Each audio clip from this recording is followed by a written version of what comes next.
আসসালামু আলাইকুম বন্ধুরা, কেমন আছেন? আশা করছি ভালো আছেন। আর আমিও ভালো আছি আলহামদুলিল্লাহ। আজকে একটু ভিন্ন ধরনের রেসিপি নিয়ে আপনাদের সামনে আবারও হাজির হয়ে গেলাম।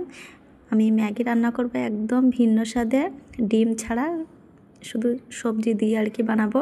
আশা করছি আমার রেসিপিটি প্রথম থেকে শেষ পর্যন্ত দেখতে থাকবেন, লাইক করবেন, কমেন্ট করবেন আর অবশ্যই সাবস্ক্রাইব করে দেবেন।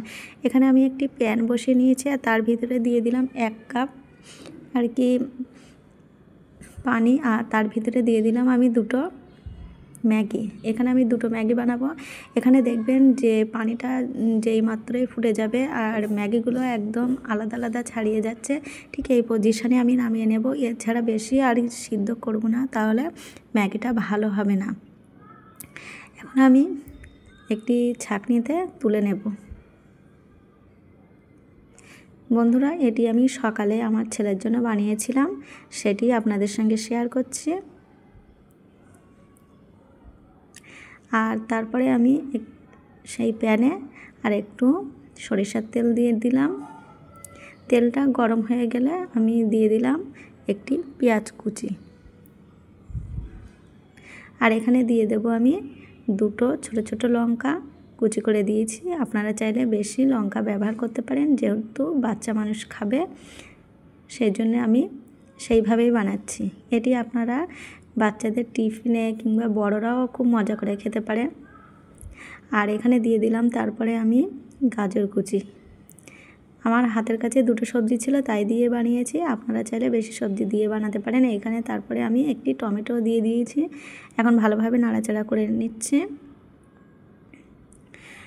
এখন আমি দিয়ে দিচ্ছি স্বাদ মতো লবণ, হলুদ আর একটু জিরে গুঁড়ো দিয়ে আবারও ভালোভাবে নাড়াচাড়া করে নেব। এখন দিয়ে দিলাম রসুন থিতো। বন্ধুরা, এখানে আমি সামান্য পানি দিয়েছিলাম, সেটা দেখানো হয়নি মশলাগুলো কষানোর জন্য। তারপরে আমি একটি ঢাকনা দিয়ে বন্ধ করে রেখে দিয়েছিলাম 2-1 মিনিটের জন্য, ভালোভাবে সবজিগুলোকে সিদ্ধ করবার জন্য। এখন আমি দিয়ে দিচ্ছি একটা লবঙ্গ, একটা এলাচ আর সামান্য দারচিনির টুকরো। আর এখন দিয়ে দেবো আমি ম্যাগি মশলা।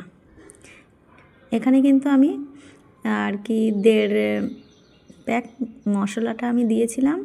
তারপরে আমি দিয়ে দিলাম ম্যাগি, 2টো ম্যাগিকে দিয়ে দিলাম, দিয়ে একটু হালকা হাতে নাড়াচাড়া করে নেব।